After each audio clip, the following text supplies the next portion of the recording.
Friends, இது உங்கள் வெற்றி ஐஏஎஸ் அகாடமி தென்காசி. நம்ம இன்னைக்கு என்ன பார்க்க போறோம்னு சொல்லி பாத்தீங்க அப்படின்னா திருக்குறள் பத்தி. நம்ம யாருமே போன வீடியோல என்ன பார்த்தோம் அப்படின்னா 15 மேற்கணக்கு நூல்கள் என்னென்ன, 15 கீழ்கணக்கு நூல்கள் என்னென்ன, அதனுடைய ஆசிரியர் யார் அப்படின்னு சொல்லி பார்த்திருந்தோம். இதுல 15 கீழ்கணக்கு நூல்கள் ஒன்றான திருக்குறளும் அதனை பற்றிய விவரங்கள் தான் ஃப்ரெண்ட்ஸ் பார்க்கலாம். திருக்குறள் இதனுடைய ஆசிரியர் யாருன்னு சொல்லுவோம் அப்படின்னா நம்ம எல்லாருக்குமே தெரிஞ்சவங்க தான் திருவள்ளுவர்.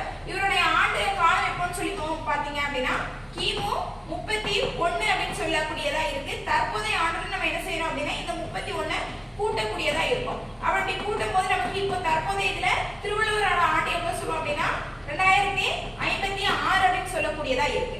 அடுத்து இதுல மொத்த அதிகாரங்கள் எத்தனைன்னு சொல்லி பாத்தீங்க அப்படின்னா 133 பாடல்கள், அதாவது குறள்கள் எத்தனைன்னு சொல்லி பாத்தீங்கன்னா 1330. அதாவது ஒரு அதிகாரத்திற்கு 10 குறள்பாக்கள் வீதம் நமக்கு 1330 குறள்பாக்கள் இருக்கக்கூடியதா இருக்கு. பால்வகைகள் எத்தனைனா 3, இயல்கள் 9.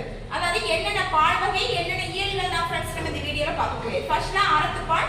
அறத்துப்பால்ல நமக்கு 4 இயல்கள் 38 அதிகாரங்கள். நமக்கு இப்போ இது டிஎன்பிஎஸ்சில 2025 குரூப் 4ல கேட்டிருந்தாங்க.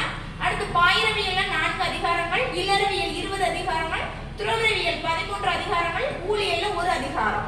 அடுத்து பொருள்பால் 3 இயல்கள் 70 அதிகாரங்கள், அரசியல் 25 அதிகாரங்கள், அங்குவியல் 32 அதிகாரங்கள், குடியியல்ல 13 அதிகாரங்கள், இன்பத்துப்பால் 2 இயல்கள் 25 அதிகாரங்கள், களவியல் 7 அதிகாரங்கள், கற்பியல் 18 அதிகாரங்கள் அப்படின்னு சொல்லி கொடுத்திருக்காங்க. நமக்கு இதுல இந்த அறத்துப்பாலோட இயல்கள் வந்து ஒரு தடவை வந்து மேட்ச் தி ஃபாலோயிங்ல கேட்டிருந்தாங்க ஃப்ரெண்ட்ஸ் குரூப் 2ல. அடுத்து நம்ம பார்க்க கூடியது லத்தீன் மொழியில முதல்ல யார் திருக்குறளை மொழிபெயர்த்திருப்பா அப்படின்னு சொல்லி பாத்தீங்க அப்படின்னா வீரமாமுனிவர் மொழிபெயர்த்திருப்பாங்க. அடுத்து ஆங்கிலத்துல யார் மொழிபெயர்த்தா அப்படின்னு சொல்லி பார்த்தோம் அப்படின்னா ஜி போப். எந்த வருஷத்துல அப்படின்னு சொல்லி பாத்தீங்க அப்படின்னா 1886ல மொழிபெயர்த்திருப்பாங்க. அடுத்து திருக்குறள் முதல்ல யாரு பதிப்பிச்சிருப்பா அப்படின்னு சொல்லி பாத்தீங்க அப்படின்னா மலைத்துவற்றின் மகன் ஞான பிரகாசம்ங்கிறவங்க. எந்த இயர்லன்னு சொல்லி பாத்தீங்க அப்படின்னா 1812ல. எந்த இடத்துலன்னா தஞ்சையில. அதுக்கப்புறமா இது வரைக்கும் நம்மளுடைய திருக்குறளை எத்தனை மொழிகள்ல மொழிபெயர்த்திருக்காங்க அப்படின்னு சொல்லி பாத்தீங்க அப்படின்னா 107 மொழிகள்ல மொழிபெயர்த்திருக்காங்கன்னு சொல்றாங்க ஃப்ரெண்ட்ஸ். இந்த வீடியோ உங்களுக்கு பயனுள்ளதா இருந்துச்சு அப்படின்னா லைக் பண்ணுங்க, ஷேர் பண்ணுங்க, நம்மளோட அகாடமி சேனலை சப்ஸ்கிரைப் பண்ணிருங்க.